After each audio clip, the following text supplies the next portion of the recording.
Hey everyone, it's Ashley, your pet content creator coach. In this video, I'm going to be talking to you about things that creators do today that would have been absolutely unthinkable back like 10 years ago. So let's go through 7 specific things that you are probably doing that people never would have thought of 10 years ago. Now, number 1 is that it is literally possible to make a full-time income as a content creator on the side.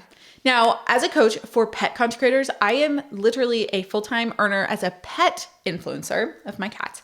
And I teach people how to, again, make money from their pets. But it is an absolute unthinkable thing today that you could do that compared to 10 years ago. What? No one could just start posting photos and videos of their pet and all of a sudden be making legitimate money from it. Super cool. I see it every single day. Number 2, a very legitimate thing that I see all the time is that unlike 10 years ago, unlike 5 years ago even, you can actually make part to full-time income with a very low follower count. And there's a channel, you've probably heard me brag about her, Agnes the Tuxedo. So she, with under 10,000 followers, makes full-time income. Like, you do not need to have 50, 100, 250,000 followers to make full-time income, to replace your job. And again, I'm in the pet niche. It could be so different in other niches, but it's a thing. Number 3, something that you really couldn't have done even a few years ago was collaborate with big brands as a complete newbie. So as a newbie, what I mean is someone with 500,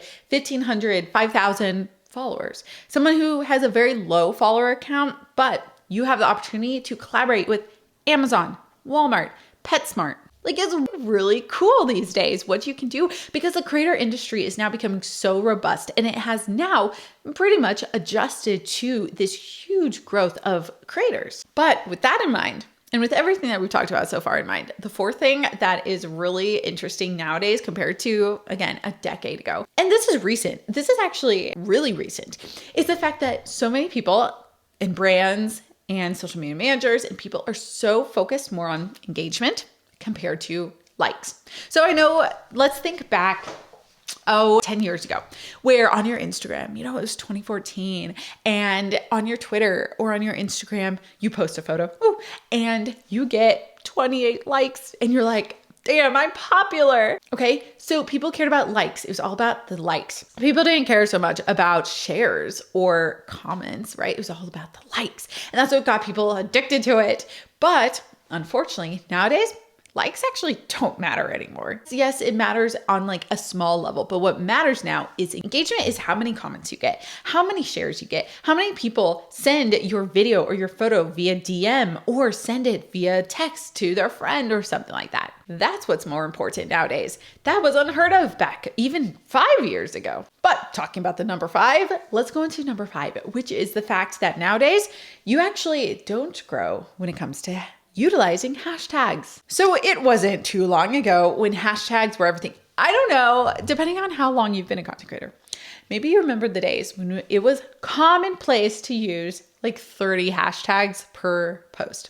As a content creator for over 6 years, I remember those days. I remember it was, 2018, 2019, and I would put like 30 hashtags per post that I made. And that was just commonplace. That's what you did because you wanted your content to be kind of searchable within the hashtag, I don't know what to call them, like tabs, essentially, the searchable tabs, like on Instagram. You wanted that. But nowadays, you know what Instagram is telling people? Don't even use hashtags. Our algorithm is so robust and so figured out that you don't even need to tell us what your content's about. So that is just crazy. Nowadays, hashtags don't even really matter. Number 6 is the fact that back then, our phone qualities kind of sucked.